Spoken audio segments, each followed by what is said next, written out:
बंदों गुरुपद कंज कृपा सिंधु नर रूप हरि महामोहतम पुंज जासु वचन रवि कर्णिका।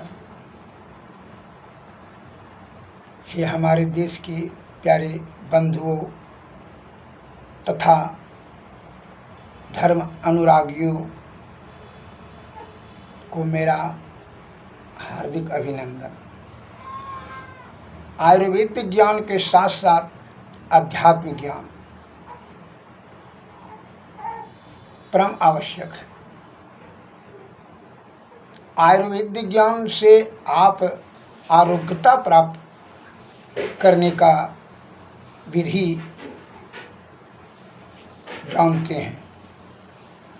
उनसे वह ज्ञान प्राप्त होता है कि आरोग्यता, निरोगता, दीर्घावस्था प्राप्त कैसे हो, आयुर्वेदिक ज्ञान में यह आपको बताता है, समझाता है। परंतु अध्यात्म ज्ञान हम मानव को यह बताता है, अधिजोड़ आप अर्थात जिस विषय में आत्मा का अध्ययन कराता हो उसे ही अध्यात्म ज्ञान कहा जाता है। आत्मा कहाँ से आया, कहाँ जाएगा, क्या इसका गति है, क्या इसको करना चाहिए और किसका क्या लक्ष्य है,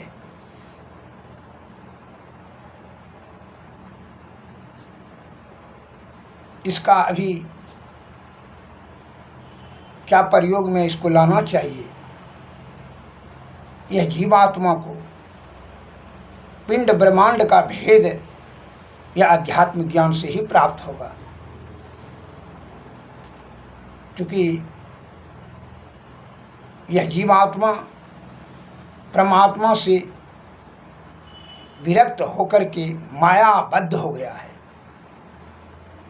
और मायाबद्ध हो जाने से अनेक प्रकार के विषयों में आसक्ति हो गई और आसक्ति से अनेक प्रकार का दुख भोगना पड़ रहा है। इसलिए अनादिकाल से हमारे संत महात्मा लोग, ध्यानी महर्षि, शास्त्रज्ञों ने, मुनि महात्माओं ने संदेश देते आ रहे हैं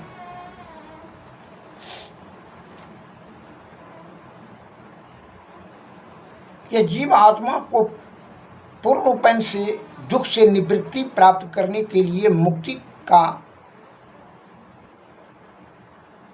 मार्ग पर चलना होगा। उसके लिए भक्ति जरूरी है और भक्ति प्राप्त करने के लिए युक्ति, और युक्ति जानने के लिए गुरु के शरण में जाना परम आवश्यक है।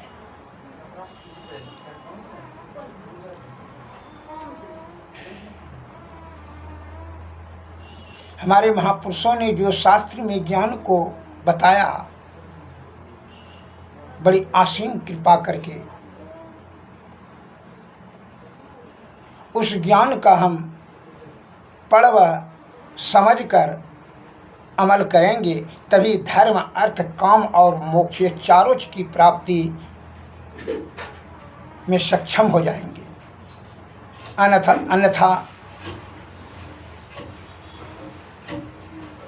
अर्थ और काम के ही चक्कर में फंस करके अपने यह कीमती आयु की, यह मानव तन को जीर्ण शीर्ण करके मृत्यु को प्राप्त कर लेंगे। उसका दुष्परिणाम होगा कि फिर 84 लाख योनि में परिभ्रमण करना होगा। और जैसे यह जीवात्मा 84 लाख योनि में जाएगा तो दूसरा दुख का सामना करना पड़ेगा। रोग, शोक और संताप, बुढ़ापा, जीवन, मृत्यु, दुख, दर्द, लोभ, मोह, मद, अहंकार, तृष्णा, भय, क्रोध, ईर्षा इत्यादि इस विषय से संलिप्त रह करके बड़ा जीवात्मा को दुख सहना पड़ेगा। इससे पूर्ण रूपेण से निवृत्ति पाने के लिए संत के शरण में जाना होगा। इसलिए रामायण में तुलसीदास जी ने भी लिखा है कि बिनु सत्संग विवेक न होई, राम कृपा बिनु सुलभ न सोई। सोई जानो सत्संग प्रवाहु, अलोकन वेदन आन पाऊ।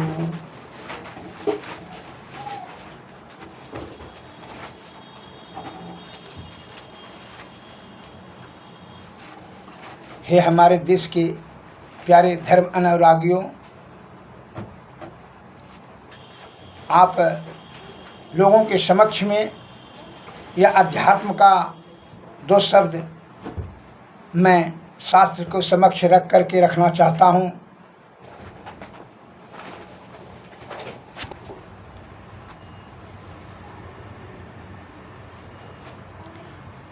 सुख सागर शास्त्र में भगवान कृष्ण जी ने बताया है ज्ञान योग, कर्म योग तथा भक्ति योग का वर्णन।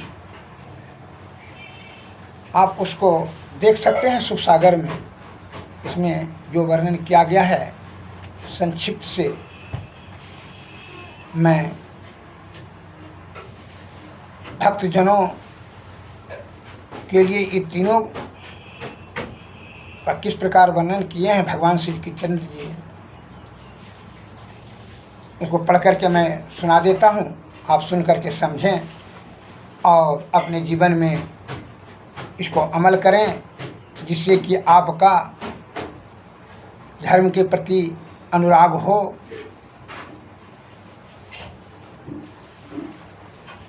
जो कि अध्यात्म के मार्ग पर आप चलें, मोक्ष की प्राप्ति तब संभव होगी। उद्धव जी ने प्रश्न करते हैं। उद्धव जी बोले, हे अरिसूदन, आप सर्वशक्तिमान परमात्मा हैं, आप ही के वचन वेद हैं। उन वेदों में आपने कुछ कर्मों का करना विधि बताया है तथा कुछ कर्मों के करने की निषेध कहा है। इन विधि निषेध कर्मों के गुण तथा दोषों की प्रतीति परीक्षा करने से ही तो हो सकती है। वर्णाश्रम के भेद, उत्तम कर्म तथा निषेध कर्मों के योग्य, द्रव्य, देश, आयु, काल और स्वर्ग नरक के भेदों का ज्ञान वेदों से ही हमको प्राप्त होता है। ऐसे परमात्मा, हे परमात्मन, आपकी वाणी से ही वेद उत्पन्न हुए हैं, किंतु उनमें विधि तथा निषेध भरा हुआ है। विधि अर्थात करने योग्य, कर्म निषेध अर्थात न करने योग्य कर्मों का ज्ञान होता है। उन वेदों से ही पितृ देवता और मनुष्यों के लिए उत्तम मार्ग प्रदर्शन होता है। साध्य साधन आदि का भी निर्णय भी उन्हीं वेदों से ही होता है। मुझे आश्चर्य इस बात में है कि एक स्थान पर दो तो कर्म करना उत्तम माना गया है, दूसरे स्थान पर कर्म करना निषेध माना गया है। इस विरोधी भाव से मेरे मन में बड़ा भ्रम उत्पन्न हो रहा है, अतः कृपा कर करके मेरे इस भ्रम को दूर कीजिए। तो भगवान श्री कृष्ण चंद्र जी बोलते हैं, बोले कि मेरे प्यारे उद्धव जी को समझाते हुए कहा, मैंने ही वेदों में तथा अन्य शास्त्रों में मनुष्यों के कल्याण हेतु योग अधिकारियों के अनुसार 3 प्रकार के योगों का उपदेश किया है। वे 3 योग ज्ञान योग, कर्म योग और भक्ति योग हैं। मनुष्य के कल्याण के लिए इन तीनों योगों के अतिरिक्त और कोई भी उत्तम उपाय नहीं है। हे उद्धव, जो मनुष्य कर्म तथा उनके फलों से विरक्त हो गए हैं तथा उनकी आसक्ति बिल्कुल मिट चुकी है, वही ज्ञान योग के अधिकारी कहे गए हैं।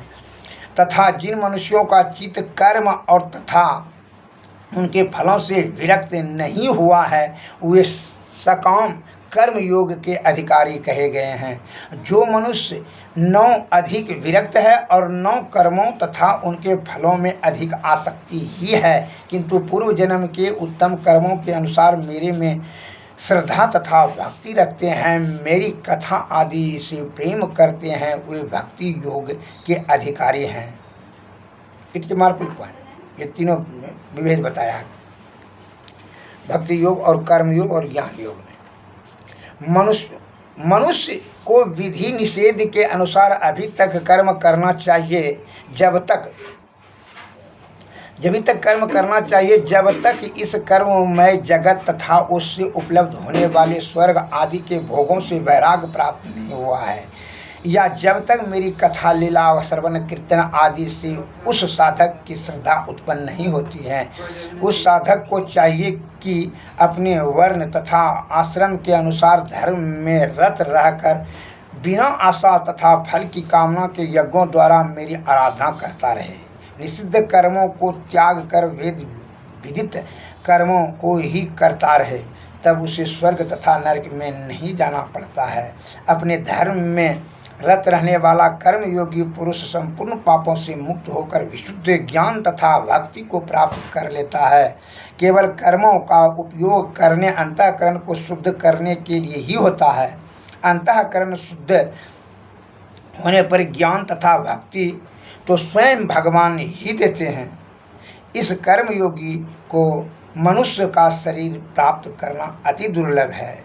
इसके लिए स्वर्ग में निवास करने वाला देवता भी तरसते हैं, क्योंकि इस मनुष्य शरीर में ही अंतःकरण शुद्ध होने पर भक्ति या ज्ञान की प्राप्ति होती है। स्वर्ग तथा नरक को भोगने वाला शरीर इन साधनों को प्राप्त नहीं कर सकता है। इसलिए बुद्धिमान पुरुष को स्वर्ग तथा नरक की इच्छा नहीं करनी चाहिए और न मनुष्य शरीर की ही इच्छा करनी चाहिए, क्योंकि इन तीनों शरीर में से किसी में भी अभिमान प्राप्त होने पर परमात्मा के वास्तविक स्वरूप को भूलने की आशंका रहती है। हे उद्धव, यह मनुष्य शरीर काल के गाल में जाने वाला होने पर भी परमार्थवादी है। इस शरीर से परमात्मा की शक्ति प्राप्त होती है। इसलिए बुद्धिमान पुरुष मृत्यु होने से पहले ही सावधान होकर ऐसा उत्तम साधन करें जिससे कि फिर वह जन्म मृत्यु के चक्कर में न पड़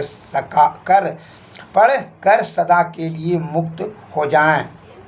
हे प्यारे उद्धव, योगी जन वैसे तो कोई निषिद्ध कर्म करते ही नहीं है। यदि प्रमादवश कोई निंदित कर्म हो जाए तो उसके पाप को योग द्वारा ही भस्म कर देना चाहिए। योगी के लिए कुछ चंद्रायन आदि व्रतों द्वारा प्रायश्चित करने की आवश्यकता नहीं है।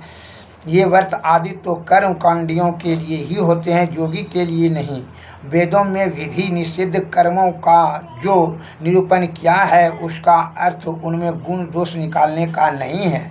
उनका तात्पर्य यह है कि मनुष्य जो कर्म करे वह उन वेद विदित कर्मों की आसक्ति त्याग करें, क्योंकि कर्म स्वभाव से ही अशुद्ध होते हैं। उनकी फल प्राप्ति से स्वर्ग आदि नरक आदि नाशवान असत्य वस्तु की प्राप्ति होती है।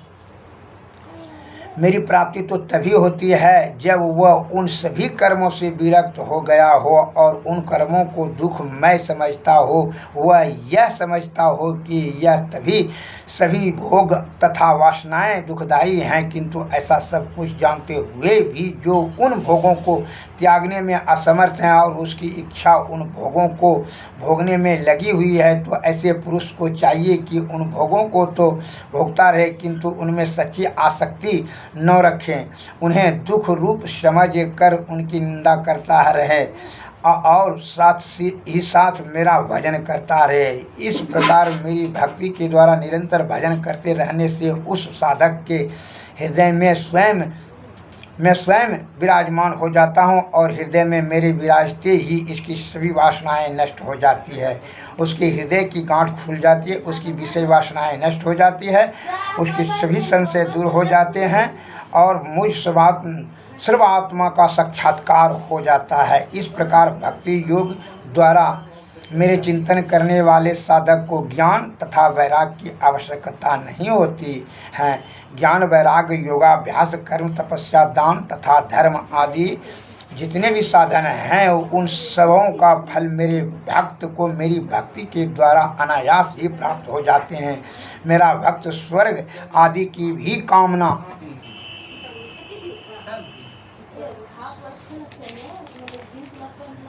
नहीं करता है। वह मुझे छोड़कर कैवल्य मोक्ष को भी नहीं चाहता है, इसलिए निष्काम भाव से काम करना ही मेरी भक्ति प्राप्त करना है। विधि निषेध तथा गुण दोषों का निरूपण करना ही कर्म करने वालों के लिए है। मेरे अन्य प्रेमी भक्तों के लिए विधि निषेध तथा गुण दोषों से उत्पन्न होने वाले पुण्य तथा पापों से कोई संबंध नहीं है। इस प्रकार मेरे बनाए हुए ज्ञान योग, भक्ति योग तथा कर्म योग इन तीनों मार्गों का आश्रय लेता है। वह मेरे परम पद को प्राप्त होकर परम ब्रह्म पद को प्राप्त कर लेता है। इस प्रकार सुख सागर में वर्णन किया। 20वें अध्याय में सुख सागर में प्रेम किया। यह सुख सागर है, शास्त्र देख लीजिए। हे हमारे धर्म अनुरागियों, महानुभावों, ज्ञानियों, मैं आपसे निवेदन करता हूँ कि धर्म अर्थात धर्म को अपनाते हुए मोक्ष की प्राप्ति करने के हेतु यही तन से ही कर लेना चाहिए। यह तन जो है सर्वोपरि श्रेष्ठ बताया है, अति दुर्लभ बताया है। गोस्वामी श्री तुलसीदास जी महाराज ने लिखा है कि बड़े भाग्य मानुष तन पावा, सुर दुर्लभ सद ग्रंथ ही गावा। यह तन साधन मोक्ष के द्वारा, अजहि पायन परलोक सुधारा। जो पा लेगा वो परलोक को सुधार लेगा। अतः कर्म योग, ज्ञान योग, भक्ति योग के बारे में आप सुख सागर से देखें। कर्म के बारे में गीता में भगवान श्री कृष्ण ने भी वर्णन किया है। ये भगवान श्री कृष्ण ने ही स्वयं कहा सुख सागर में, जो गीता में भी इसका प्रमाण आया है। आप गीता में भी देख सकते हैं, यहाँ लिखा हुआ है इस अध्याय में। देखिए कौन अध्याय में है, देखिए इसमें बताया है 18वें अध्याय के, इस चौथे अध्याय के जो है 18वें श्लोक में बताया है भगवान श्री कृष्ण ने अपने मुँह से, कर्मण्य कर्मय्यः पश्येत कर्मणि च कर्म या स बुद्धिमान मनुष्येषु स युक्तः कृतसन् कर्म कृत। यह चौथे अध्याय के 18वें श्लोक में बताए हैं। अर्थात इसका हिंदी है, जो मनुष्य कर्म में अकर्म देखता है और जो अकर्म में कर्म देखता है वह मनुष्यों में बुद्धिमान है, वह योगी है और संपूर्ण कर्मों को करने वाला है। कर्म योगी, कर्मों में भी अकर्म देखता हो। इस प्रकार भगवान श्री कृष्ण ने भी कहा है। इसमें 19वें भी अध्याय में भी बताया है। 20वें अध्याय में भी संपूर्ण से ज्ञान योग के बारे में बताता है। कर्म फल, जो कर्म और फलों को आसक्ति का त्याग करके आश्रय से रहित सदा तृप्त है, वह कर्मों में अच्छी तरह से लगा हुआ है, वो वास्तव में कुछ भी नहीं करता है। अर्थात कर्म में जिसकी आसक्ति नहीं हो, अनासक्त भाव से कर्म करे, फल की इच्छा नहीं रखे,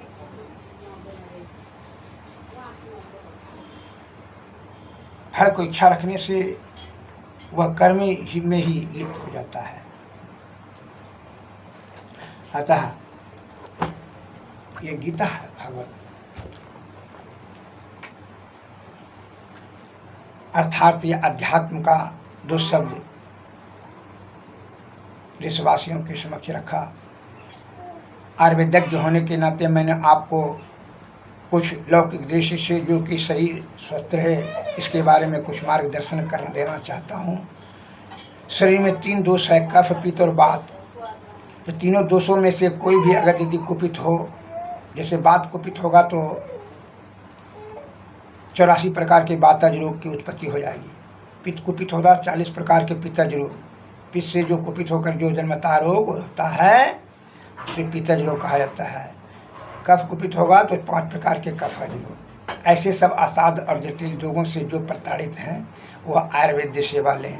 जैसा कि आयुर्वेद के महान प्रवर्तक भगवान धन्वंतरी साहब ने कहा है, दीर्घावस्था और आरोग्यता को दृढ़ करने के लिए आयुर्वेद सर्वश्रेष्ठ सर्वोत्तम सर्वोपरि रसायन है।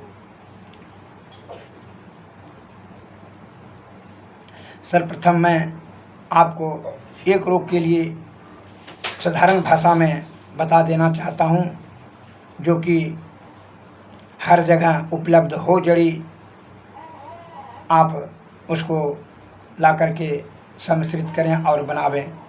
वह सर्व जो है मूल कारण है कब्ज। Constipation is main cause of all disease. कब्ज सभी रोगों का मूल कारण है। कब्ज के कारण से अनेक प्रकार की व्याधि उत्पन्न हो जाएगी। इसलिए कब्ज के निवारण हेतु ही मैं आपको मार्गदर्शन करना चाहता हूँ। अध्यात्म और आयुर्वेदिक ज्ञान दोनों जरूरी है, क्योंकि आयुर्वेदिक ज्ञान से आपका शरीर स्वस्थ रहेंगे, और शरीर स्वस्थ रहेंगे तभी जो है आप ज्ञान का संचय करेंगे। क्या ज्ञान रतन का जतन कर, यह माटी का संसार। ज्ञान का रतन का जतन तभी करेंगे जब आप निरोग रहेंगे, आरोग्यवान रहेंगे, स्वस्थवान रहेंगे तभी।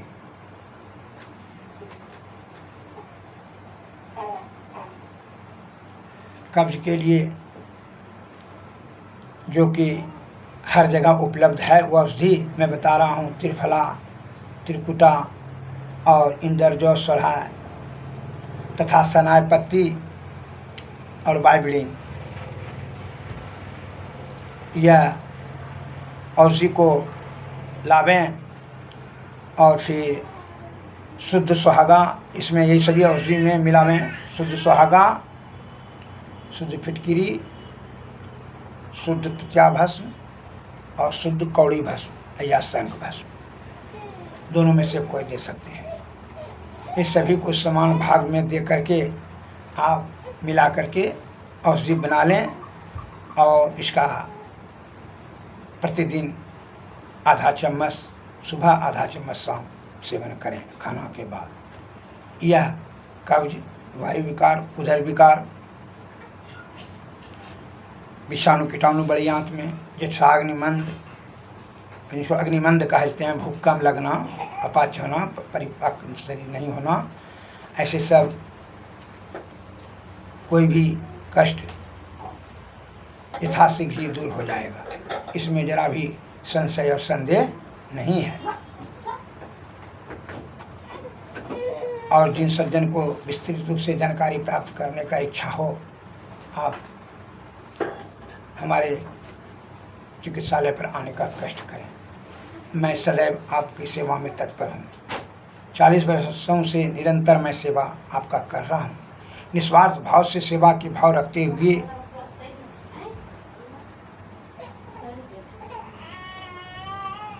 आपका सेवा ज्ञान से निरंतर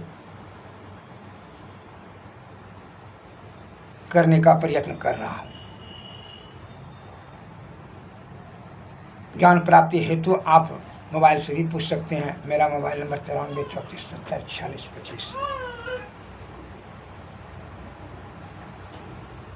बहुत से मस्तिष्क में यह आता है कि आयुर्वेदिक ज्ञान के साथ साथ में आध्यात्मिक ज्ञान की क्या जरूरत है। जरूरत है, इसलिए जरूरत है कि बिना सतोगुण में सदाचार का पालन करिए। भोजन अगर यदि आपका शुद्ध नहीं होगा, सादा भोजन नहीं होगा, सतोगुण में नहीं रहेंगे, तो सद्बुद्धि नहीं होगी, और सद्बुद्धि नहीं होगा तो आयुर्वेद का सेवन आप नहीं कर पाएंगे, आयुर्वेद की उपेक्षा करेंगे। और यही सबसे बड़ी भारी भूल हो गया आपसे। और आज उसका दुष्परिणाम आप देख रहे हैं कि पाखंडी दलाल, छलाल और पूंजीपति के बहकावे में आकर के आयुर्वेद की आलोचना करते हैं, जो प्रकृति के द्वारा बनाई गई औषध है। यह हमारे स्वास्थ्य को सुरक्षित, सुव्यवस्थित, सुदृढ़ करने के लिए, सुख समृद्धि समृद्धि प्राप्त कराने के लिए परमपिता परमेश्वर ने असीम कृपा कर करके प्रदान की है। आप इसका परित्याग कर रहे हैं, यही सबसे बड़ी भारी भूल है। उसी के चलते अल्प आयुवान, रोगाग्रस्त, शारीरिक दृष्टि दुर्बल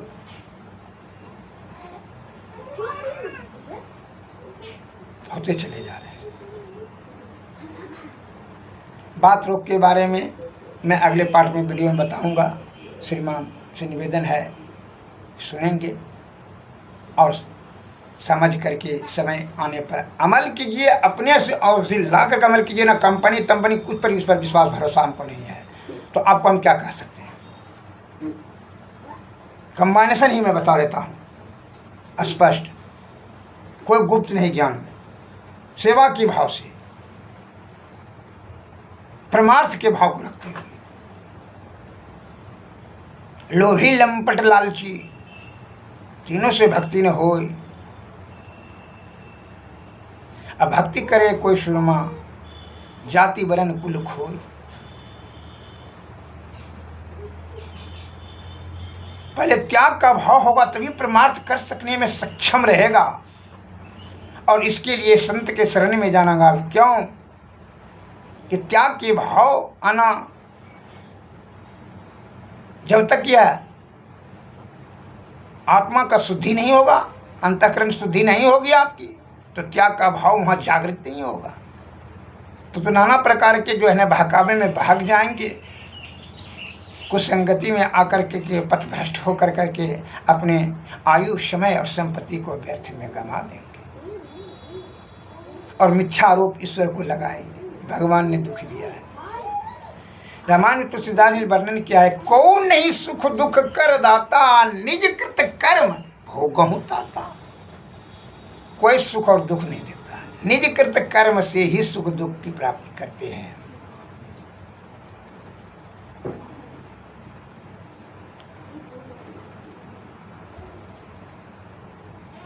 भैंसा चटनावली जो औषधियों का रतन माना जाता है,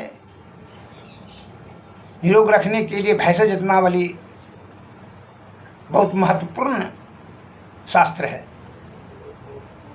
आप उससे ज्ञान अर्जन करके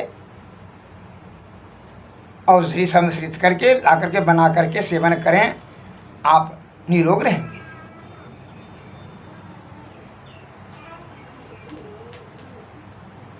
अति महत्वपूर्ण पुस्तक है। आपको मैं वह शास्त्र दिखा करके बात रूप के बारे में बताएंगे, अगले पार्ट में आप सुनेंगे। ज्ञान प्रसारण करने में जो मुझे उत्साह में वृद्धि हो, इसके लिए मैं देशवासियों से निवेदन करता हूँ, हमारे इस ज्ञान से प्रभावित यदि हैं आप, प्रसन्नता कुछ है और लाभ होगा, निश्चित होगा, इसमें जरा भी संदेह नहीं है, इसमें जरा भी संशय नहीं है। इस ज्ञान के प्रसारण हेतु, सेवा हेतु हमारा उत्साह को प्रवर्धन करने के लिए इस चैनल को लाइक करें और सब्सक्राइब करें। यही हमारी आपसे हार्दिक कामना है। अपने शब्द को मैं विराम देता हूँ। जय हिंद, जय भारत, धन्यवाद।